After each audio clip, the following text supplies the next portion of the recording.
Melur TV நேயர்களுக்கு வணக்கம். என் பேர் வந்து தேவி அறிவுசெல்வம். பேராசிரியரா இருக்கிறேன். மத்தபடி தொல்லியல், கல்வெட்டு இத பத்தின ஆய்வுகள மதுரை மாவட்டம், என்னோட ஊரு. அத பத்தின ஆய்வுகள்ல கடந்த 15 வருடமா நான் பயணம் பண்ணிக்கிட்டு இருக்கிறேன். இப்போ பொதுவாவே மதுரையோட வரலாறு என்னன்னு பார்த்தோம்னா, தொடர்ச்சியா வாழ்விட பகுதியா உலகத்திலேயே இருக்கிற முதல் நகரம்னு மதுரைய சொல்லுவோம்.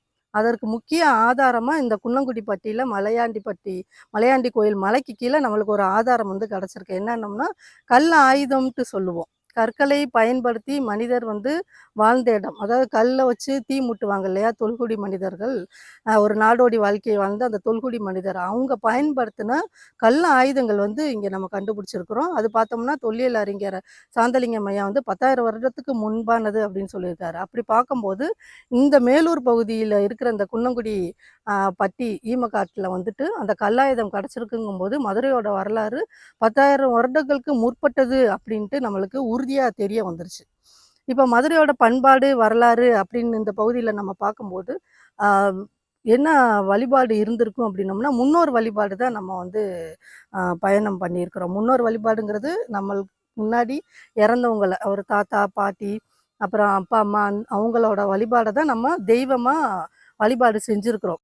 இப்போ இது வந்து கல் திட்டை, கல் வட்டம், கல் பதுக்கைன்னு பெருங்கற்காலம் சின்னங்கள்ல நெறைய வகைகள் இருக்குது. இது வந்து கல் பதுக்கை. கல் பதுக்கைங்கிறது நிலத்துக்கு கீழ பதுங்கு குழி மாரி ஏற்படுத்தி, அதுல வந்து மனிதர்களோட எலும்புகள புதைச்சு வச்சு ஒரு நீத்தார் வழிபாடுன்னு சொல்லுவோம். அ அதுக்கு மேல கல்ல வந்து அவங்க நினைவு சின்னமா வைக்கிறாங்க.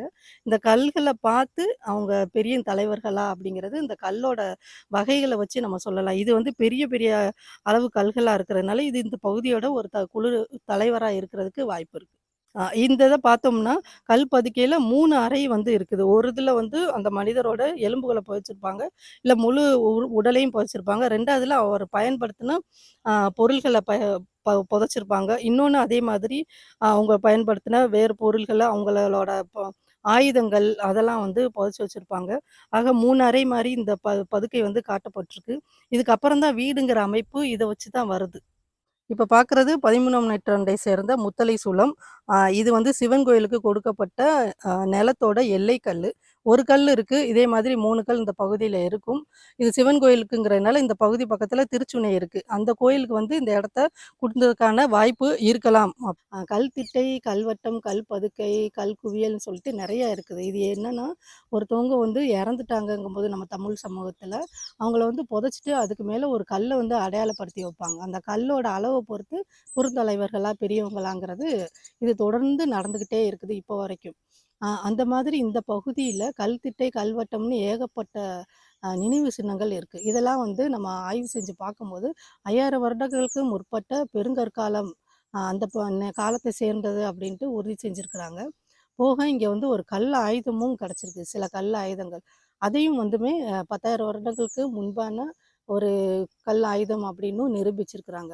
இது எல்லாமே இந்த மலையிலிருந்து வெட்டி எடுக்கப்பட்டது. இப்போ இந்த கல்திட்டை, கல் பதுக்கைன்லாம் பார்த்தோம் அப்படின்னோம்னா, ஒரு குடி இருந்திருக்கும். அந்த குடி இருந்த பகுதியில தான் பக்கத்துல வந்துட்டு இந்த மாதிரியான ஈமக்காடுகள் இருக்கும். இப்ப இந்த மலைக்கு அந்த பக்கம் குடியிருப்பு இருந்திருக்கும். இந்த பக்கம் வந்து இப்ப கல்திட்டை, கல் பதுக்கை இந்த மாதிரியான பெருங்கற்கால சின்னங்கள் இருக்கு. பெருங்கற்கால சின்னம்னா என்னன்னா, பெரிய பெரிய கற்கள பயன்படுத்தி ஏற்படுத்தப்பட்ட ஒரு நினைவு சின்னங்கள தான் அந்த மாதிரி சொல்லுவோம். ஆ ஒன்னொன்னுமே கிட்டத்தட்ட 10 அடி, 15 அடி அப்படிங்கிற உயரம், நீளம் கொண்ட மாதிரியே இருக்குது. இப்ப கல் பதுக்கைங்கும்போது ஒரு இடத்துல புதைச்சிட்டாங்கன்னா, அதுக்கு மேல அத சுத்தி ஒரு 4 கற்கள வந்து ஊண்டி, அதுக்கு மேல ஒரு கல்ல வந்து ஊண்டி வச்சுடுறாங்க. இது வந்து 2, 3 அறைகள் கொண்ட வேறு வேறு விதமா வச்சிருக்கிறாங்க. ஒரு அறையில அவரு அந்த நினைவு சின்னமா அவங்களோட எலும்போ, உடலோ வச்சிருப்பாங்க. இன்னொரு இதில அவர் பயன்படுத்தின பொருள வச்சிருப்பாங்க. அதேமாரி இன்னொரு இதில அவர் எதற்காக இறந்தாரு, அவர் பயன்படுத்தப்பட்ட ஆயுதங்கள வந்து வச்சிருப்பாங்க. இது எல்லாமே இந்த பகுதியில வந்து நம்ம பார்க்கலாம். இது குறைஞ்சது 10,000 வருடங்களுக்கு முன்பட்டது அப்படின்ட்டு இப்போ நிரூபணம் ஆயிருக்கு. இவ்வளவு தொன்மையான இந்த பகுதிய வந்து பாதுகாக்க வேண்டிய பொறுப்பு நம்மளுக்கு இருக்குது.